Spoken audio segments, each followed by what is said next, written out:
They are excellent hunters. The upper part of their body is colored in deep glossy brown while their chest is wide.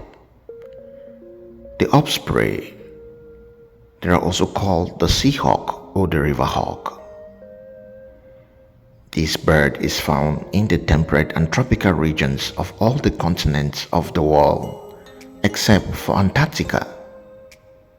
With their short tails and narrow wings, the ospreys and the owls are the only two raptors whose outer toes are reversible. Scientifically, the ospreys are classified under the kingdom Animalia and the class of the aves. They belong to the family of the Pardonidae.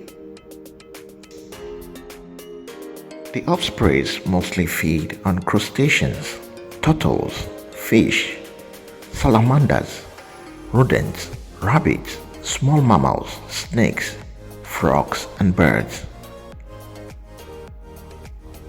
At maturity, the adults can grow to a length of about 60 centimeters long, with the wingspan spreading up to 180 centimeters wide. The ospreys. This bird signifies abundance and victory. The adults can weigh up to 2.1 kilograms, and the ospreys have a lifespan of about 10 to 30 years in the wild.